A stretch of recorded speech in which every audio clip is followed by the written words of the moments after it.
오늘 서울 얘기를 했으면 좋겠어요. 서울. 한양 얘기 좀 해보고 싶은 생각이 들었어요.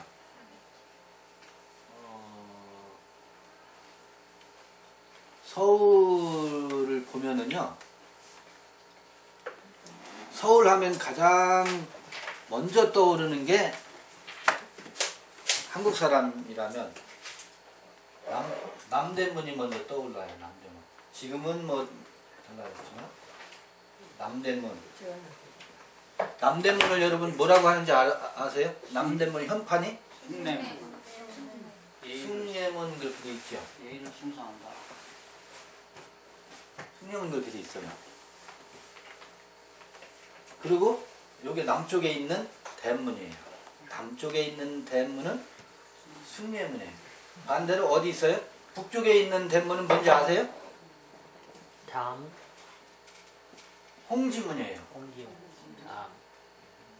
자하문은 그 큰 문 사이에 있는 그 사이에 또 그다음에 동쪽에 무슨 문이 있어요? 요거는 북문이에요. 이건 북문. 네, 동쪽에는 동대문이 있어요. 요건 뭐라고 하죠? 홍인지문? 홍인지문. 지금은 서쪽에는 뭐가 있어요? 서대문. 지금은 없어졌어요. 홍지문도 없어졌고 홍지문 터만 남아있고 서대문이 있어요. 서대문. 서대문은 뭐라고 하는지 아세요? 돈의문이라고 해요. 돈의문.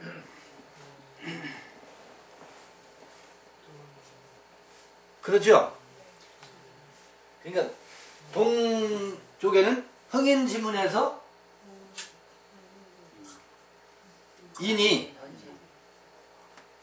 인이 불릴듯 아주 그 흥왕하라고 해서 흥인지문이에요. 그죠? 인. 그 다음에 서쪽에는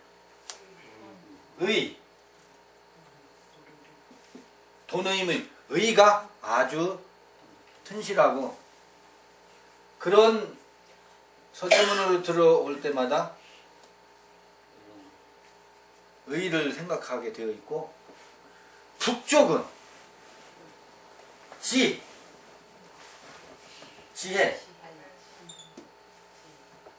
아주 지혜가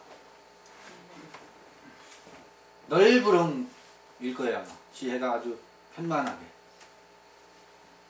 남쪽은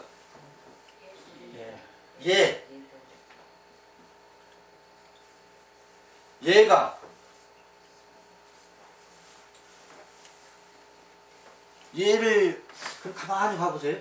그 가운데는 뭔지 아세요? 종각을 뭐라고 하는지 아세요? 가운데? 보신각이라고 해요. 보신각.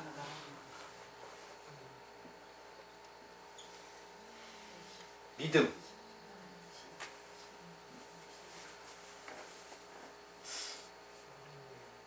이게 한양 도성을 누구죠? 정도전이 한양을 설계할 때 조선의 건국 이념을 반영해서 한양 도성을 설계합니다.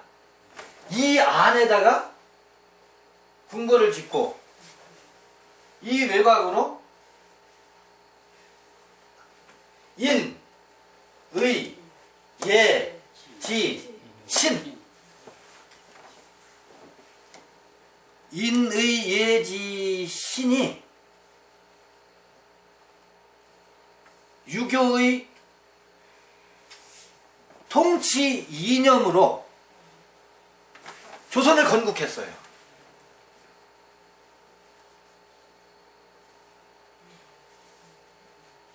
잘 한번 생각해 보세요.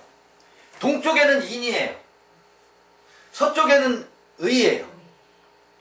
남쪽은 예예요. 북쪽은 지. 인의 예지가 들고 나는 모든 사람들에게 인 문과 동대문으로 들어오는 사람 문이죠. 동대문으로 들어오는 사람 인을 생각하고, 서대문으로 나갈 때는 의를 생각하고, 북문으로 들어오고 나가면서, 원래 북쪽은 지혜예요. 지혜를, 남쪽은 예를 늘 숭상하는 마음으로 한양의 도성 사람이, 아니 조선의 모든 사람들이 그 마음을 다스리면서 하면 뭐가? 믿음이, 사람과 사람 사이에 온통 신뢰하는 믿음이 보신가 그러잖아요. 믿음이 편만해지는 그런 조선을 만들고 싶었어요. 그런 조선의 건국 이념이 한양을 설계하는 건축물에 그대로 반영시키죠. 반영시켜서 나타나요. 오늘날은 이거 대단하잖아요. 대한민국의 건국 이념은 뭐예요? 헌법에 드러나죠. 민주공화국이다 라고 하면서 헌법 정신에다가 대한민국의 건국 이념이라고 할까, 이런 것이 담겨져 있는데, 조선의 건국 이념은 건축물에까지 반영시켜서 한양을 설계를 해요. 이게 음양오행을 기초로 한 동양의 태극사상과 여러가지 육아사상이 응축되어서 이렇게 나타나죠. 조선만이 아니에요. 옛사람들은 어느 민족 할 것 없이 집을 짓더라도, 여러분 사찰을 가만히 가서 봐보세요. 지금 우리나라 전국 요소요소에 사찰이 지어져 있잖아요. 사찰도 다 그 건축물에 불교의 신앙을 고취시키고 고양시키는 모든 불교의 철학이 건축물에 어떻게 되어 있어요? 그대로 담겨져 있습니다.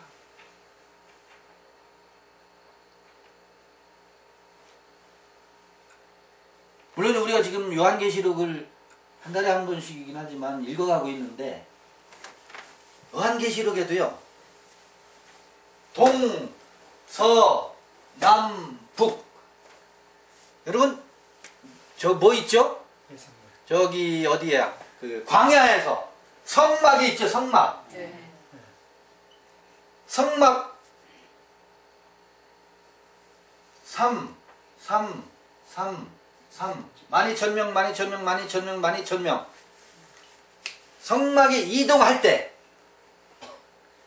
법궤를 중심으로 해서 이동할 때 동서남북 12,000 12 족속이 그렇게 해서 어떻게 해요? 광야를 이동해요. 그러면 성막이 이동한다 할 때에도 옛사람들은 그렇게 그냥 아무 뜻도 없이 12,000 한 것이 아니라, 한양 도성을 설계할 때 건축물에도 이렇게 인간의 마음을 어떻게 다스려가고 고양시킬 것인가를 반영해서 건축물을 만들고, 그렇게 통치 이념을 구현코자 하는 것처럼 이스라엘의 종교 지도자들이라고 할까, 종교 활동함에 있어서도 그런 것이 광야에서 이동할 때, 성막이 이동할 때 동, 서, 남, 북 가운데 법궤를 중심으로 해서 만들어 놓고 이동했다는 거예요. 오늘날 유럽에 있는 수많은 건축물 중에 으뜸되는 건축물들이 전부 다 교회들이잖아요. 성전이잖아요. 엊그제 바티칸에서 베드로 성당에서 우리 문 대통령 방문해서 미사를 올리잖아요. 그 모든 건축물에도 동일하게 이와 같은 유대 사상이라고 할까, 그런 히브리 사상,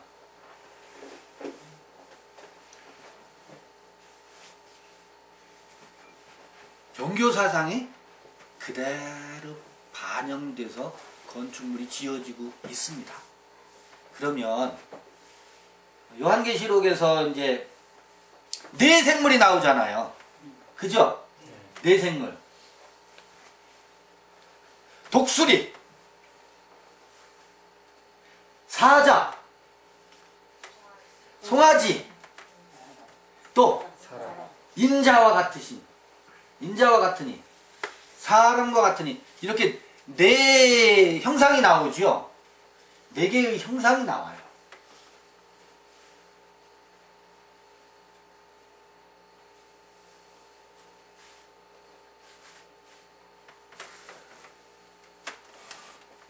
근데 어느 도시나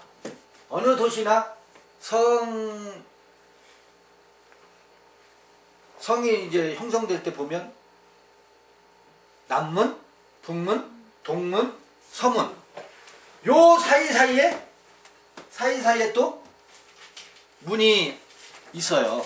그 사이사이에 이제 그거는 큰 문은 아니고 샘문이죠, 샘문.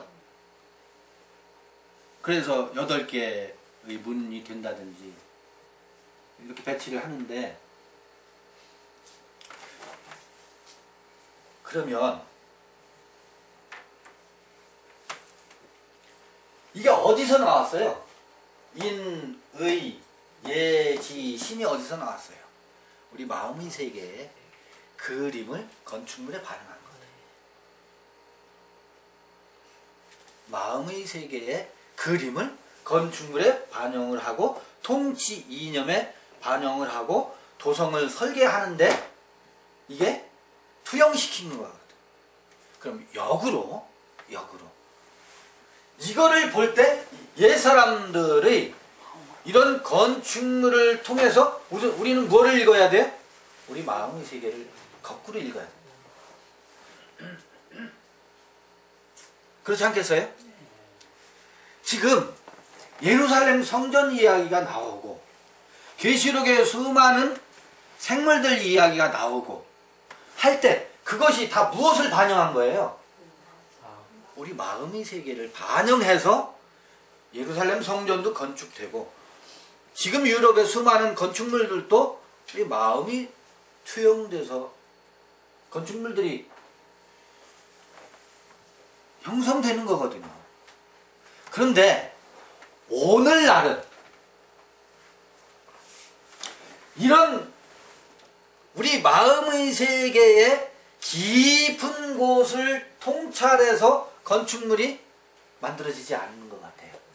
오늘날은 무엇?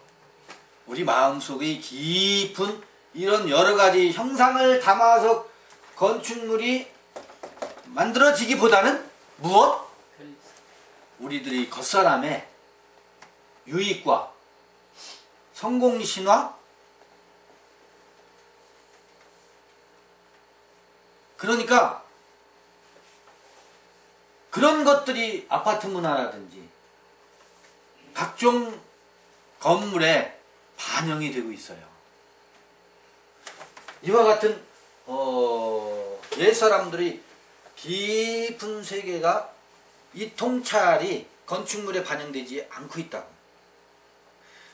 물론 오늘날의 건축물은 현대인들의 심상을 반영하고 있죠. 그렇죠? 건축 기술이 테크닉이 진보하면서 현대인들의 심상이 반영되고 있어서 이런 건축물과는 비교가 안 되는 우위용을 자랑하지요. 하늘을 치솟는 우위용을 자랑하지만 이 마음의 세계를 이렇게 깊이 반영하고 있지 못한 것이 아쉬움인 것 같아요. 또 다른 측면이 있겠죠. 또 다른 해석이 필요하겠죠.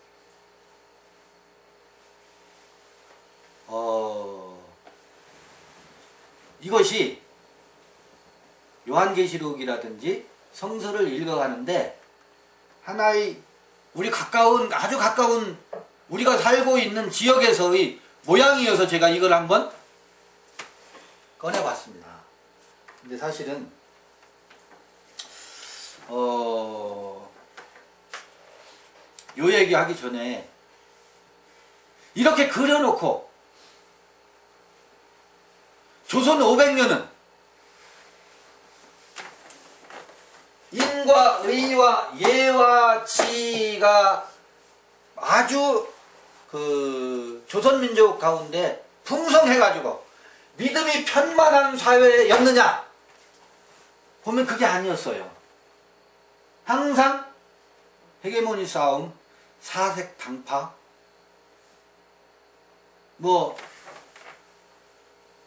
남쪽에는 예인데 남인과 서인과 북인과 사색 당파가 점철되었죠.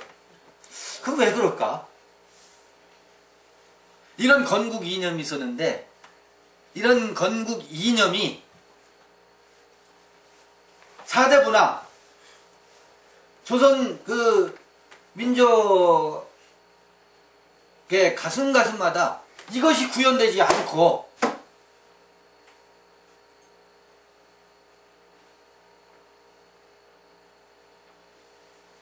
특히 조선은요 뭐만 강조했냐면 이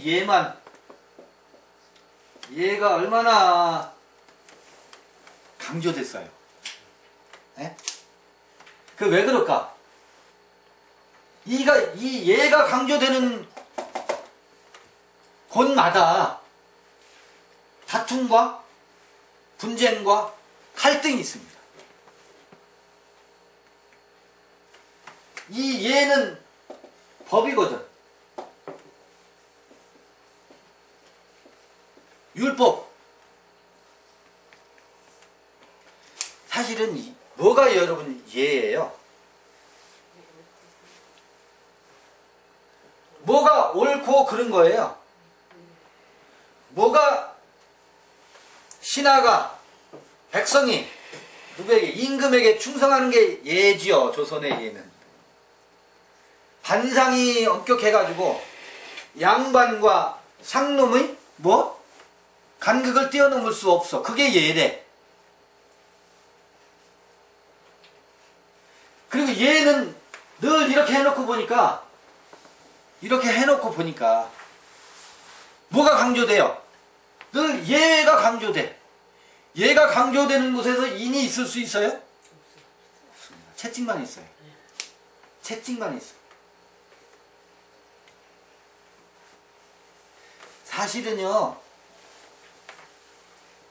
사실은 이게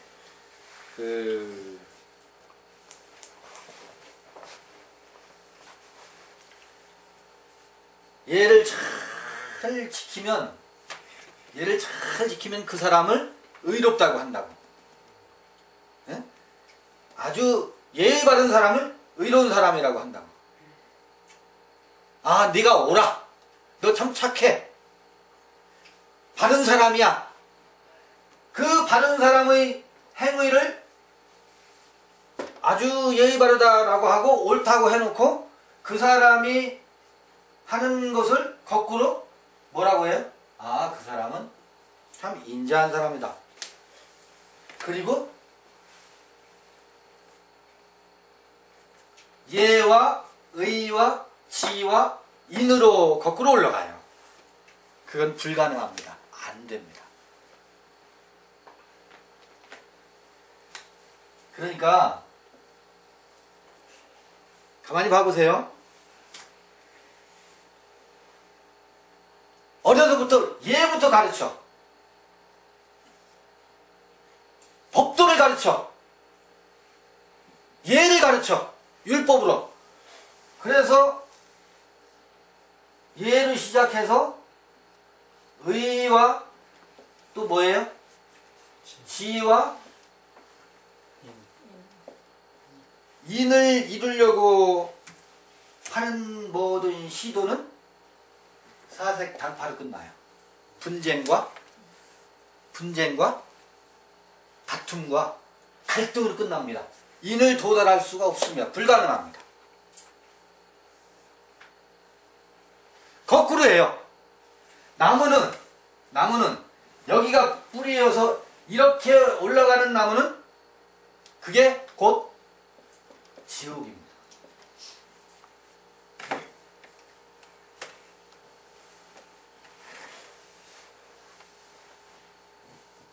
도리어 인이 뭐를 낳고? 인이 지를 낳습니다. 지를 낳고 아니 인이 의를 낳고 의가 예를 낳고 예가 지를 낳고 지가 믿음을 낳습니다.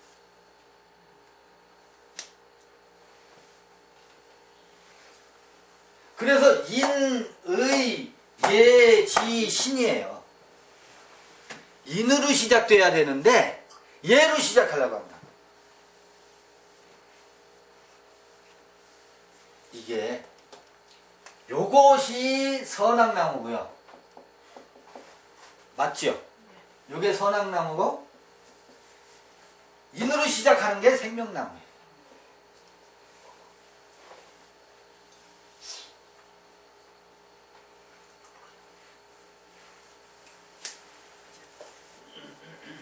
인으로 시작하는 게 생명나무예요. 맞나요? 그리고 제가 오늘 이제 얘기하고 싶었던 부분이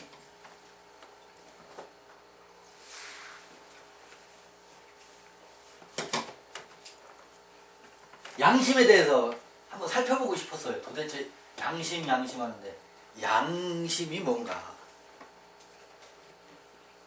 양심을 좀 살펴보고 싶어요. 양심. 아까 지금 화면이 바뀌었는데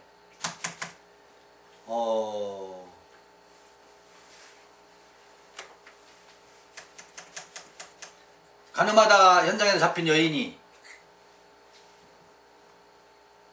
예수 앞에 불려왔죠. 뭘 썼어? 사람들이 다 양심의 뭐를 받아? 가책을 받았대요. 가책을 받아서 얻었다고? 다 도망갔죠?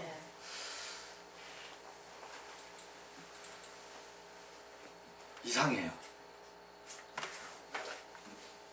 제가 생각할 때는 가늠하다가 현장에 잡혔어.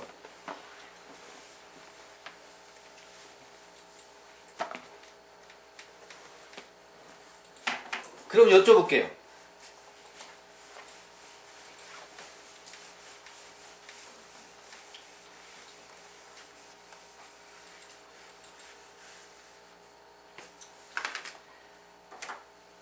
가늠하다 현장에 잡힌 여인을 향해서 돌로 치라 라고 하는 게 유대인들이 뭐였어요?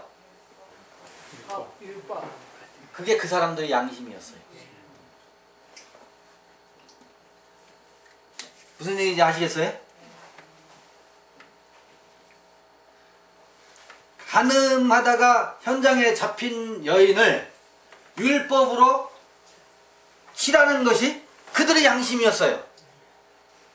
맞나요? 그게 양심이에요? 아니 사람이 그럴 수 있어요? 일부 종사해야 되고 하는 게 그들의 양심이었어. 그런데 그래서 예수 앞에 데리고 왔어. 근데 예수가 죄 없는 자가 돌로 치라 하니까 양심의 가책을 받았대.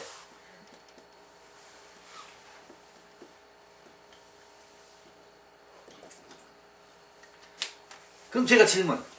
이 양심은 뭐고 이 양심에 여기서 가책을 받은 양심은 뭐고 양심적인 이 양심은 뭐예요?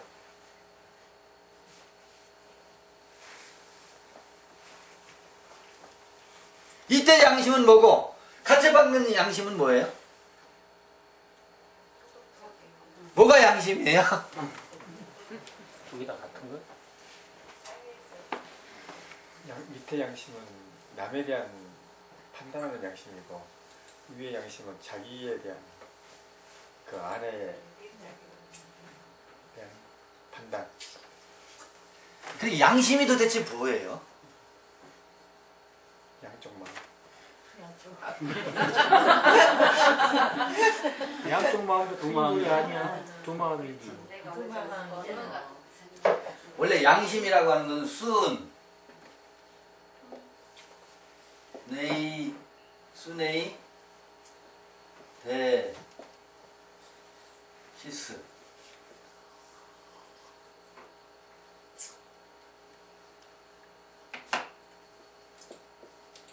이 순이라는 게 함께라는 말이에요. 함께. 함께. 요 A 대시스 요건 A도 알다 혹은 안다 그런 뜻이에요. 함께 알다 이런 뜻이에요. 함께 아는 것을 양심이라고 해요. 혼자 있을 때는 양심에 혼자서 있는데 양심의 가책을 받는다거나 양심이 뭐 거리끼거나 항상 양심은 누군가와 관계할 때 작동해요. 혼자서는 무슨 짓을 해도 상관이 없어요. 근데 혼자 할 때도 혼자 무슨 짓을 해도 양심이 가책이 느껴지는 것은 가족을 의식했을 때 혼자서 하는 짓이지만 가족이 의식됐거나 주변 사회 누군가와의 관계성이 의식돼서 혼자 하는 짓도 양심의 가책이지 그저 혼자 있으면 양심의 가책이라는 게 있을 수 없어요. 짐승이 양심의 가책을 느낄까? 안 느껴요. 사람에게 있는 독특한 속성이에요. 사람에게 있는 독특한 속성이에요.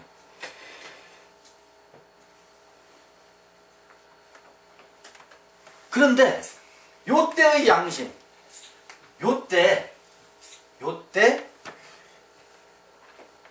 유대인들이 알고 있는, 근데 너도 알고 나도 아는,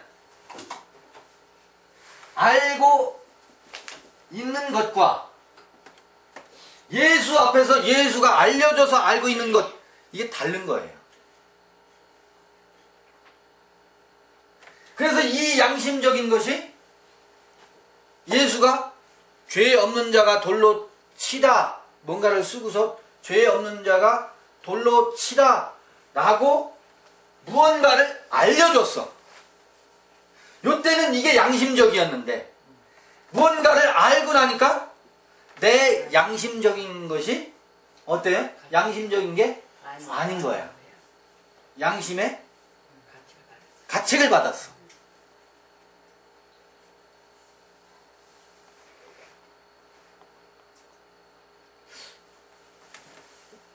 자, 그러면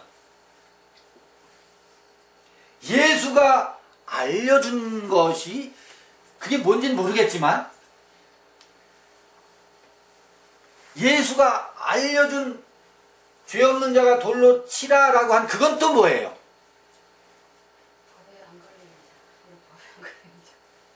아니 그건 또 뭐예요? 그것도 양심을 건드린 거예요. 양심을 건드렸어. 그래서 건드려서 뭐 했어요? 다 도망가게 했어요. 그래서 양심은 이 양심이나 이 양심이나 하는 역할이 뭐였어요? 심판입니다. 맞나요? 이 양심이든 1번 양심이든 2번 양심이든 가책받은 양심이든 양심적이라고 한 이 양심이거나 가책받은 양심이거나 둘 다 이것도 가늠하다가 현장에 잡힌 여자를 뭐하는 양심이에요? 심판하는 양심. 이것도 뭐 했어요? 심판하는 양심. 예수는 이 유대인들을 이 양심을 건드려 가지고 심판을 했지만 누구는 건드리지 않았어요. 가늠하다 현장에 잡힌 여인을 심판했어요, 안 했어요? 이상하다. 그건 또 무슨 법이지?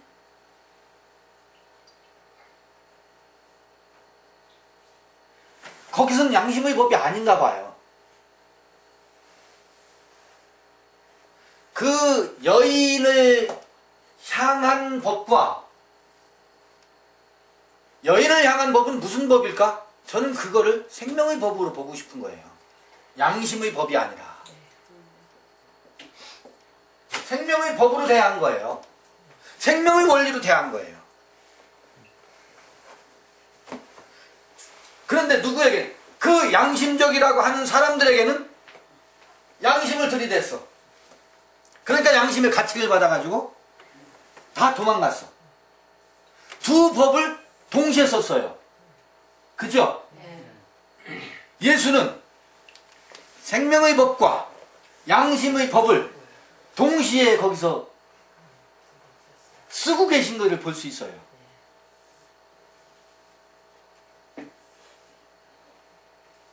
그러면 예수는 율법주의자예요? 아니면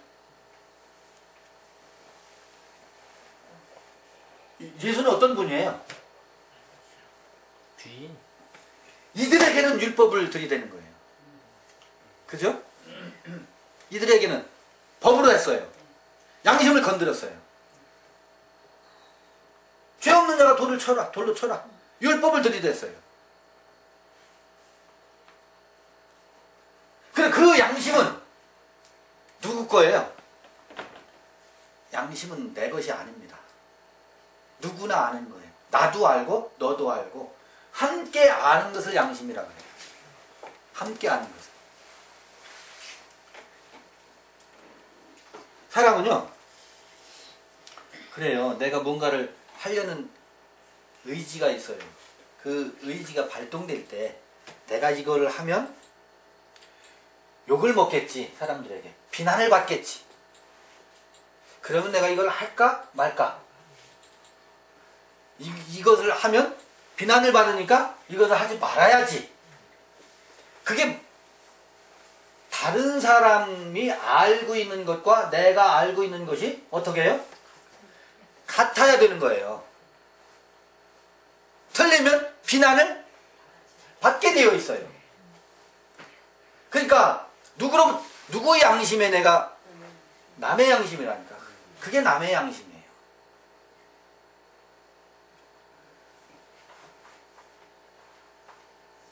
아니, 이거는 성서에서 말하는 양심의 이야기를 지금 하는 겁니다. 성서에서 말하는 양심. 이 양심은 심판하는 기능을 합니다.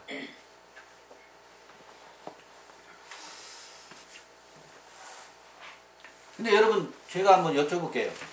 양심대로 살아야 돼요? 아니면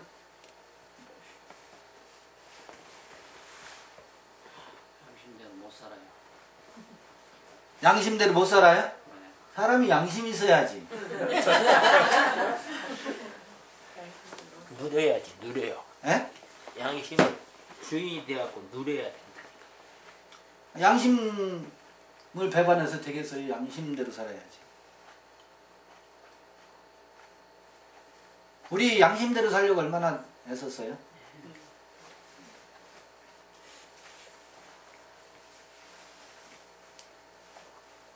그래서 그러면 아까 그렸던 인, 의, 예, 지, 신. 얼마나 멋있어요? 이것도 동서남북으로 사방에 문이 있어. 인의 문이 있고 예의 문이 있고 지의 문이 있고 의의 문이 있고, 그러다 보면 아주 사람과 사람 사이에 신뢰와 믿음이 한만해져. 늘 인의 예지 들고 나는. 아니 성전에도 그 12문이 있다 그러잖아요. 12성전 12문이 있어요. 12문이 동양에서는 인의 예지 신 8문 혹은 4대문 8대문 12대문, 그 사이사이에 또 문을 세문을 내야 될 거 아니에요. 4대문 8대문 12대문 24문을 낼 수 있잖아요. 들고 나는 것이 인의 문을 들고 나고 의의 문을 들고 나고 지혜의 문을 들고 나고 예의 문을 들고 나는데 왜 사사당파가 일어나냐. 우리도 날마다 사랑은 언제나 온유하며 오래 참고 사랑은 언제나 오래 참고 늘 하는데 왜 다툼과 갈등과 분쟁과 평화와 반대되는 것들만 들끓느냐고요. 남과 북이 나뉘어서 70년, 서로 총뿌리를 겨누면서 70년. 아니 인과 의와 예와 지를 강조하는 우리 민족이 왜 갈라서서 서로 총을 겨누고 있느냐고. 인의 지시는 어디가 있고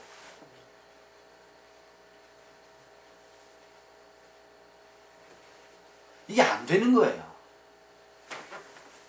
선악의 예와 거꾸로 올라가서는 그 나무가, 그래서 나무는 거꾸로 뿌리가 위에여야 돼요. 위에 뿌리가 있어야 돼요. 생명나무는 위에서부터 내려오는 겁니다. 근본. 이게 양심이에요. 밑에서 올라가는 게 양심의 세계예요. 양심의 세계예요. 인의 지신을 다 말해요. 양심의 세계에서.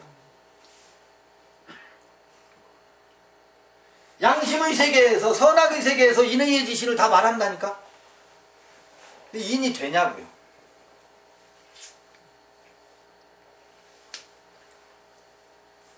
의가 꼽히냐고. 지혜가 발휘되냐고. 그래서 성서는 이 수많은 현자들의 이 아름다운 미사역 얼마나 좋아요. 얼마나 기가 막힌 거예요. 이 모든 것을 섭렵하고 꿰뚫고 연구하고 혹은 가부좌 틀고 명상을 하고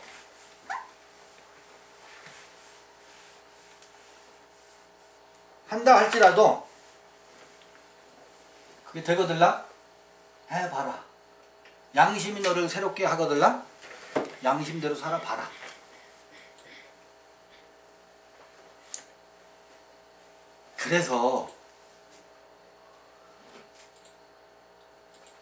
그런데요, 여러분이 이렇게 혼탁하고 다툼과 분쟁과 갈등이 많은 세계에서 할 수 있는 거라고는, 우리가 할 수 있는 것은 예를 강조할 수밖에 없어요. 그렇잖아요? 아니 싸가지 있어야지. 싸가지가 없어서 되겠어요. 그냥 싸가지를 어떻게 해요? 강조 안 할 수가 없어요. 근데 싸가지를 강조한다고요. 싸가지를 강조하는 것이 나쁘지 않잖아요. 선하잖아요. 안 된다니까. 해결이 안 된다고. 해결책이 없다고.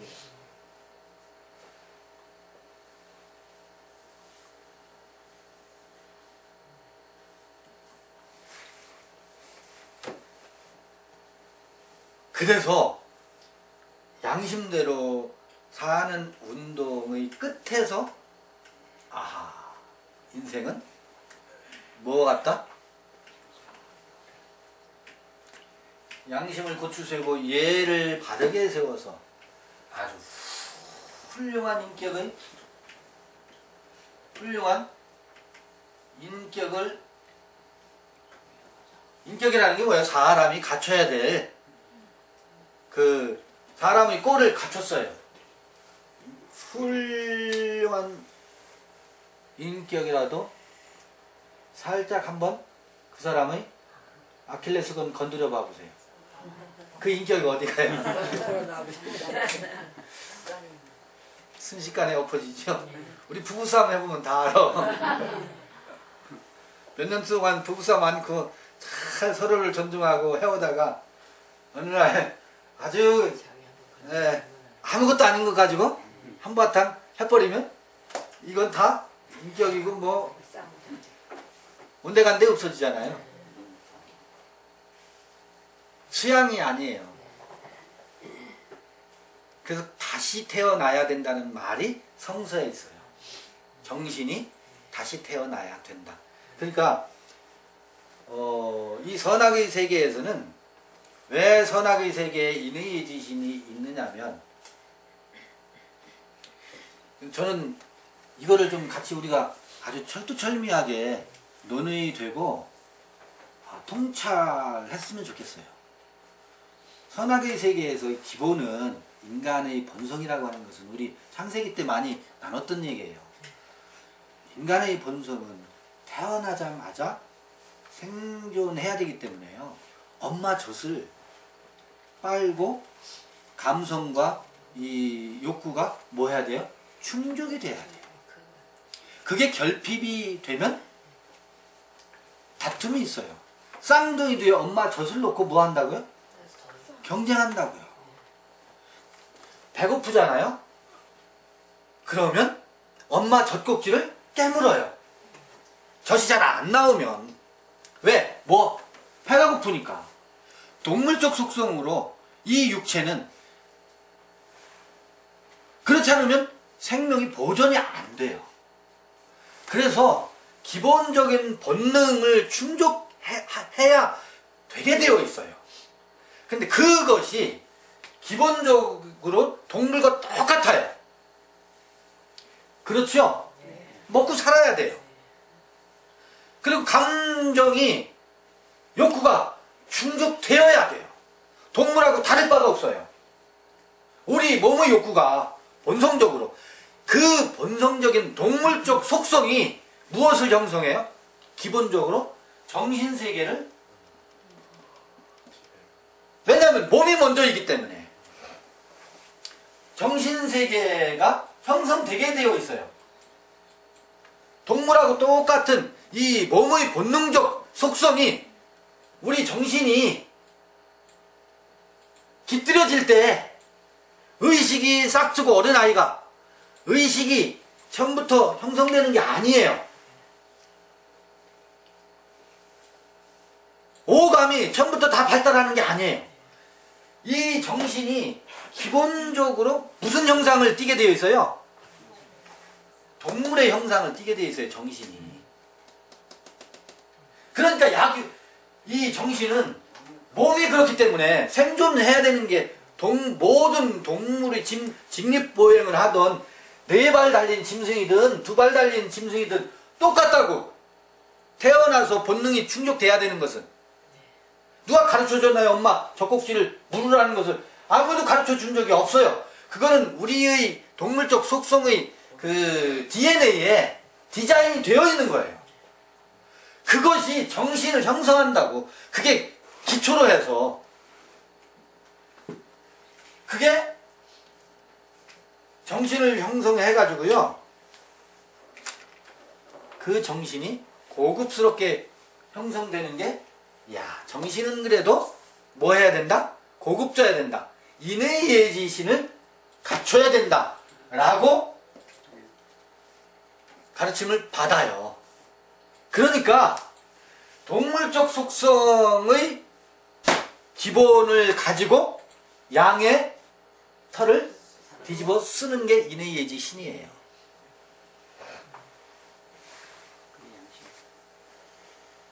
그거를 기본으로 끌고 가는 게 양심이에요.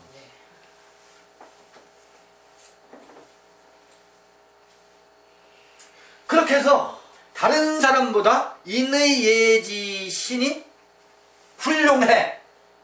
훌륭해. 봐야 도끼 개낀이라니까.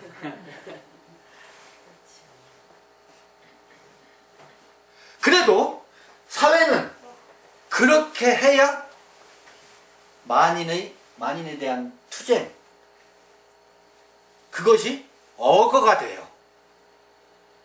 그게 우리 정신의 세계의 재갈물림이에요. 그 말을 다루려면 입에다 재갈을 물려서 말을 다스리잖아요. 이 사회가 유지되고 지탱이 되려면 너와 나와의 관계성을 유지해 나가려면 서로가 알고 있는 선에서 어떻게 해요? 서로가 지켜줘야 돼. 그게 양심적인 거야. 너도 알고 나도 알고 있는데 사람이 마땅히 이래야 되는데 사람은 결코 수단으로 대해서는 안 된다. 목적으로 대해야지.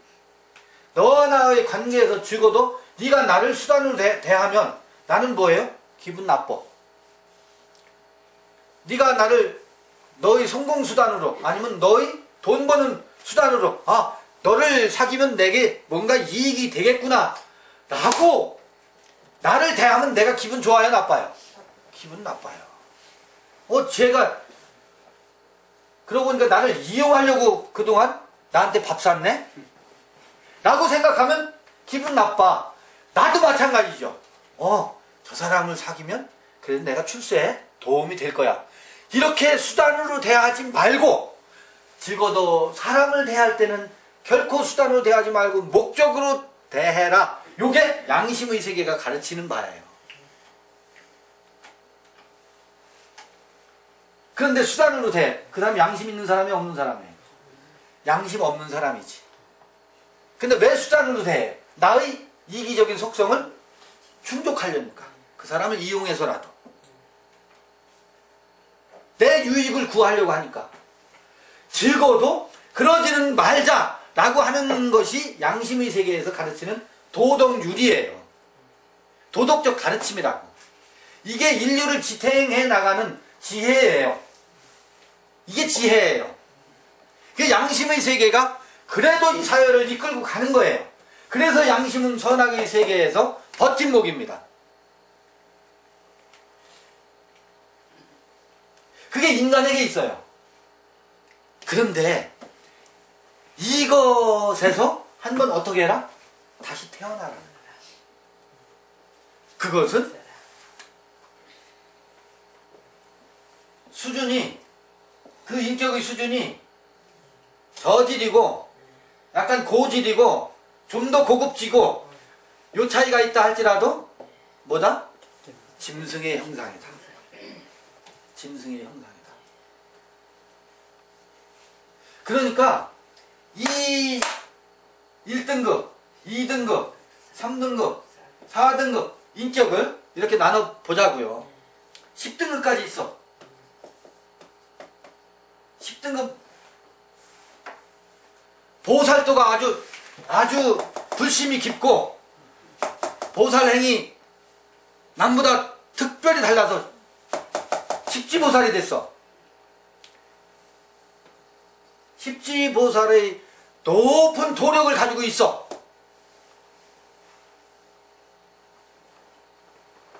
그래봐야 뭐라는 거예요?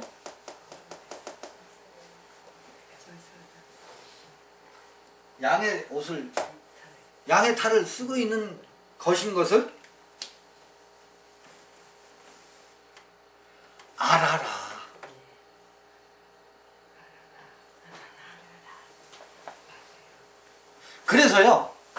그래서 아하, 그러네.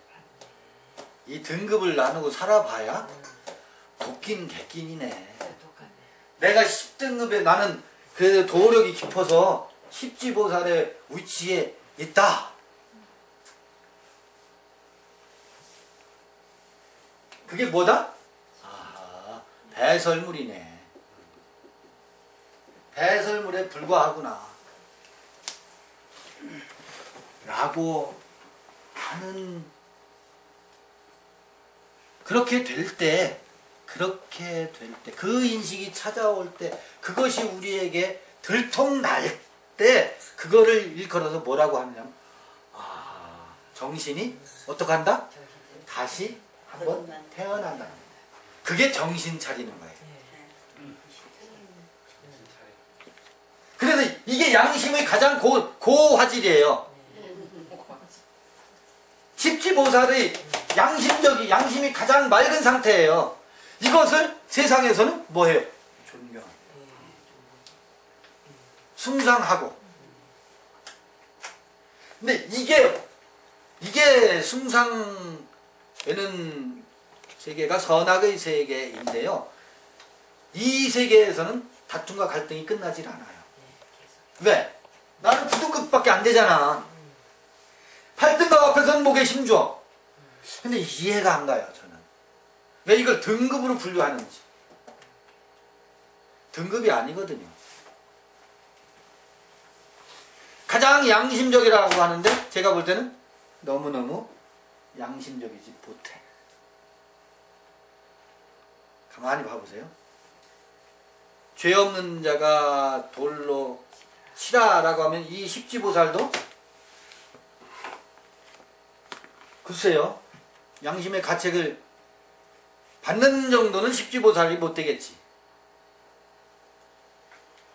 그래서요, 이 1부터 10 이 모두가 배설무려 나는 티끌과 번지로소이다.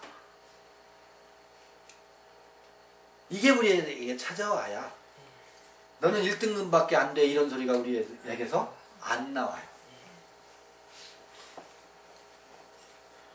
너는 왜 아직도 2등급 그러고 있니? 이 소리가 안 나온다니까요. 우리는 늘 이러고 있어요.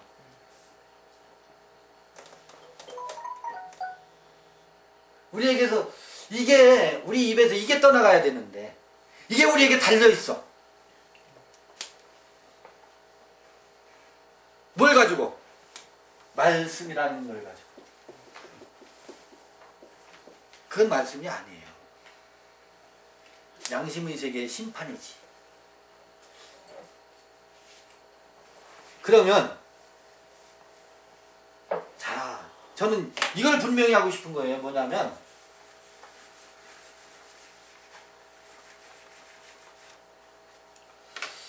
양심의 세계를 이건 넘어서는 거거든요. 도덕의 세계를 넘어서는 거예요. 도덕과 윤리.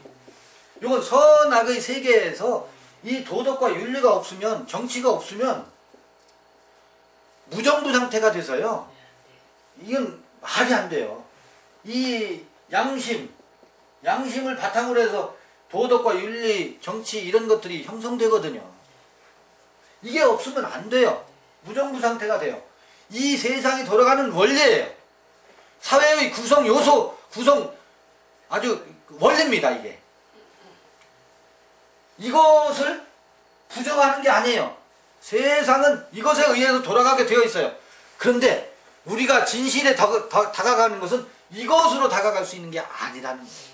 이것을 뭐 해야 된다? 넘어서야 돼요. 근데 요 과정에서요, 사람들이 착각하고 있는 것은, 그러면 내 마음대로 살아도 돼. 비양심적으로 살아도 돼. 양심이 아니래. 도덕이 아니래. 비도덕하게 살아도 돼. 요거는요, 비도덕이나 도덕이나 똑같은 거예요. 무슨 얘기인지 아시겠죠? 같은 세계예요. 양심이나 비양심이나 같은 세계예요. 비양심적인 거나 양심적인 거나 같은, 비양심의 세계가 아니에요. 여기는 그래서 양심의 세계다, 비양심의 세계다, 도덕의 세계다, 비도덕의 세계다, 이렇게 말하면 안 돼요. 이건 같은 얘기예요. 그래서 여기는 선악의 세계가 아니고 무슨 세계다? 생명의 세계예요. 생명의 원리예요. 생명의 세계라고 표현해야 돼요. 그리고 생명의 원리가 충만한 세계예요. 우리가 생명의 원리에 의해서 살아야 되는 거예요. 불교에 그런 말이 있어요. 삼보에 귀의한다는 말이 있어요. 그런 말 들어보셨죠? 네. 삼보가 뭐예요? 세 글, 네? 세 글자. 법, 또 승, 뭐예요? 법은 로고스의 말씀이에요. 네? 법은 불가해서 법은 말씀이에요. 그 다음에 이건 오해할 수 있는데 승은 말씀을 뭐하는? 늘 말씀에 귀의하고 말씀이 흘러나오는 승려예요. 승려를 거기서는 이제 삼보에 귀의한다고 할 때 불법승을 이제 삼보라고 하거든요. 그런데 이거를 잘 살펴보면 불이 뭐예요? 말씀. 에? 말씀. 불은 그리스도예요. 부처님 하잖아요. 성불하옵소서 그러잖아요. 성불하옵소서. 그건 뭐예요? 부처를 이루소서, 부처가 되소서 그러잖아요. 법은 뭐예요? 로고스거든. 말씀이거든요. 그리고 원리거든. 불법승. 승은 뭐예요? 너와 나와의 관계에 있는 그 사람. 승려라고 표현되어 있지만 내가 아닌 너를 말하는데 너 안에 있는 로고스를 내는 그리스도화된 그가 승이에요. 그렇지 않겠어요? 내가 하나님이라는 거예요. 그 하나님을 어떻게? 그 하나님에게 귀의하라는 거예요. 삼보에 귀의하라는 게 뭐예요? 생명의 원리에 귀의하라는 거예요. 내가 하나님이라는 거라. 너는 아직 십지보살이면 일지보살밖에 안 되라고 심판하라는 게 아니고 내 안에 있는 그 불성, 우리식으로 말하면 그리스도의 그 기름분, 그 기름분 하나님은 어떻게 하라는 거예요? 존중히 여기고 그 하나님께 귀의하라는 거예요. 하나가 되라는 거예요. 그러니까 불법 승할 때 승이 누가 승려가 승이 아니에요. 지금 나타난 불교에서는 그 승려를 목사님을 주의 종님이니까 하늘처럼 받들라 그게 아니에요. 우리 각자 안에 있는 선악의 짐승의 형상에 귀의하라는 게 아니고 내 안에 있는 그 기름 부음과 그리스도 하나님 그 신됨 그 신성에 어떻게 해라? 귀의해라. 내가 마음을 다하고 뜻을 다하고 정성을 다해서 그 하나님을 어떻게 해라? 사랑하라는 거예요. 그럼 우리 아래가 있어요? 없어요? 없어요. 짐승을 섬겨서 되겠어요? 안 되겠어요? 안 돼요. 내 안에 있는 짐승의 속성을 섬겨라는 얘기가 아니라 그것에 귀의하면 다툼과 갈등밖에 없어요. 선악밖에 없어요. 그리고 불법승이라니까 성경의 원리도 똑같아요. 성경의 원리도 똑같아요. 그게 삼위가 하나인 거예요. 그렇죠? 맞아요, 정확히. 그 안에 있는 하나님의 형상 그 기름 부음이 무엇을 내요? 말씀을 내게 돼 있어요. 진실을 증거하게 돼 있어요. 그게 뭐예요? 증거궤예요. 법궤 안에 있는. 그렇잖아요. 그 말씀에 그 법에 귀의하는 거예요. 우리는 늘. 그 하나님을 섬기고 그 그리스도 형상에서 흘러나오는 말씀을 서로가 나누고 양식으로 삼고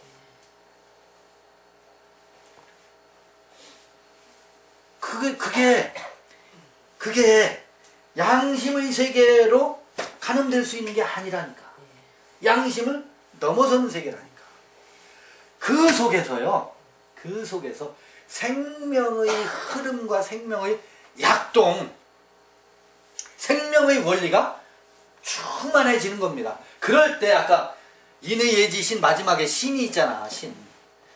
그 믿음이, 신뢰가 나의 믿음이 내게서, 너의 믿음이 내게서, 이게 믿음이 소통되는 것이지. 그래서 우리는 늘 생명의 원리에 귀의하는 겁니다. 생명의 원리를 향해서 사는 겁니다. 이게 어려워요. 왜냐하면 평생 같이 산 부부를 쳐다보면 아이고 왼수, 이게 먼저 나가잖아. 쳐다보면 혼자 있을 때 마음이 훈훈했는데 얼굴 보는 순간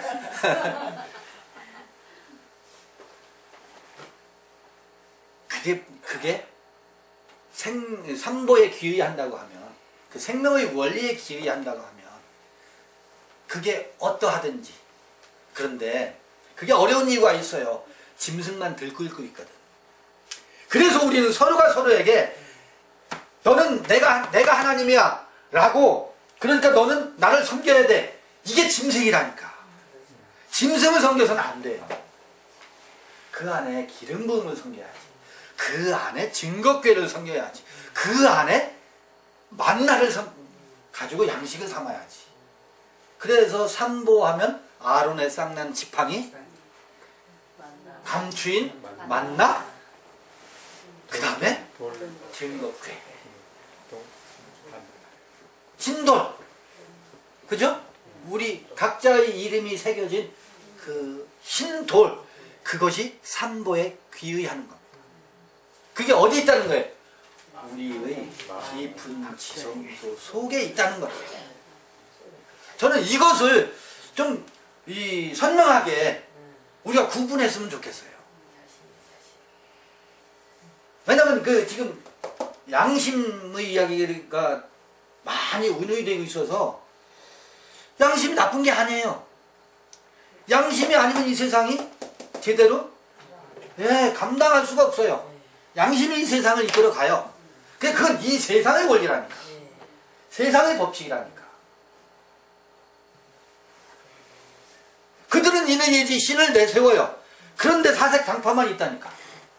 인의예지 신이 입술에서 있는데 실제는 뭐예요? 아이고, 인과 예와 의와 지가 서로가 잘났다고. 남인과 북인이, 서인과 동인이 그대로예요. 아니, 동인은 인이 있어야 될 거 아니야. 아니, 서인은 의가 있어야 될 거 아니야. 아니, 북인은 지가 있어야 될 거 아니야. 남인은 예가 있어야 될 거 아니야. 그런데 이 인과 의가 싸워요. 의가 싸워요. 지와 예가 싸워. 서로가 잘났다고. 지금 북인은 서울에서 보면은요, 요즘 그 북촌마을 있잖아요. 북촌마을이라고 종로 그 뒤쪽 개동 이쪽이 북인이에요. 북촌이에요, 거기가. 그리고 통인동 쪽 있지요. 통인동 쪽. 그 효자동 저쪽. 인왕산 밑에 거기가 서촌이에요. 서인 마을이에요. 서인들이 그 다음에 남산골 있죠. 남산 밑에 거기가 남인 마을이에요. 그러니까 숭례문 그 방향을 해서 그 남산 거기가 남인 마을이야. 동대문 그쪽 동인들.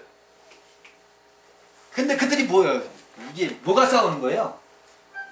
인과 의가 싸우는 거고, 지와 예가 싸우는 거야. 그 세계에서는 이러고 있어요. 그런데 우리 안에서도 그게 다투고 있어요. 그러니 가운데 종로통에 보신각이 있는데 그 33번을 보신각종을 타종한다 한들 믿음이 있어요. 거기에 한양조성이 믿음 있는 거 봤어요? 다툼과 갈등만 있지. 그건 이념으로만 남아있다니까. 이념으로만. 이데올로기로만 남아있다니까.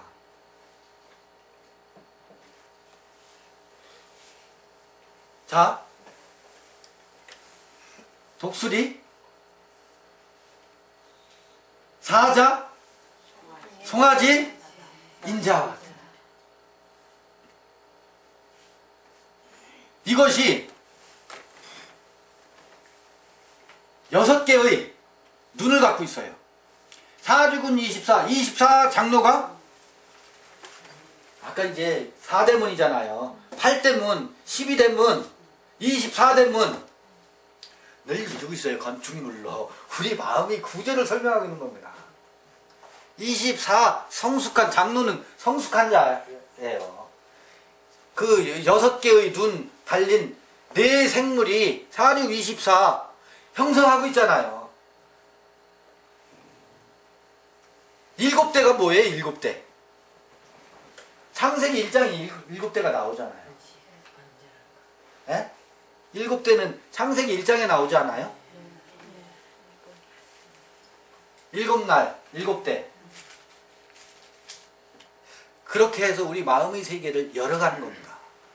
이 생명의 원리에 우리가 귀의하자고 이렇게 모이는 거예요. 왜냐면 각자 또 이제 흩어져 있다가 보면 우리는 이 세상이 선악의 세계로 다 사방이 인의 예지를 아무리 부르짖어도 인의 예지라고 하는 아름다운 양의 탈을 쓰고 있는 이리와 늑대들이 우글거리는 세계에서 살려니까 우리가 얼마나 고단해요. 그렇잖아요. 그 한 달에 한 번이라도 모여서 예?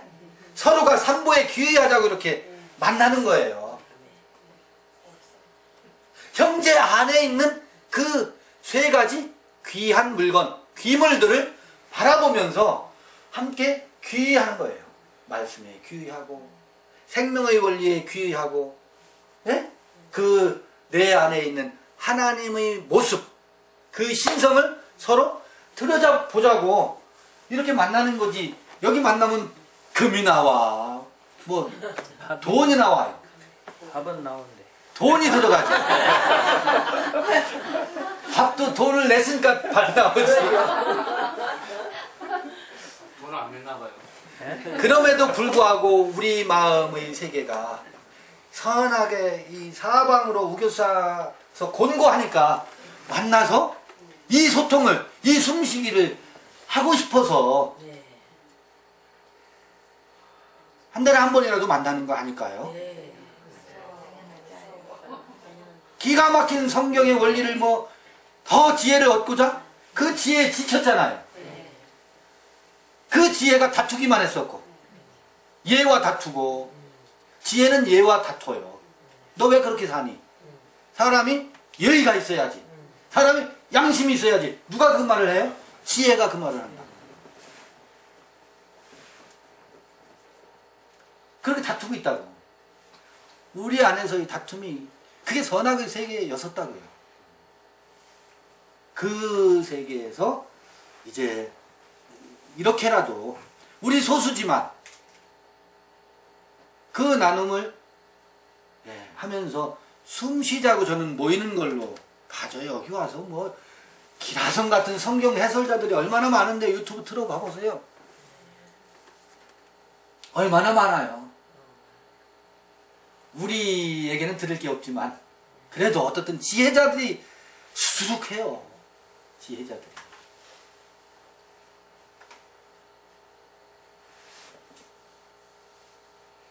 네, 오늘 저녁 모임은 요 부분을 한번 이렇게 구분하고 이렇게 마치고요. 서로 증문즉설도 좋고 서로 간에 주고받는 시간 가졌으면 좋겠습니다. 차 마시면서 일단 1부는 요걸 마치겠습니다. 수고하셨습니다.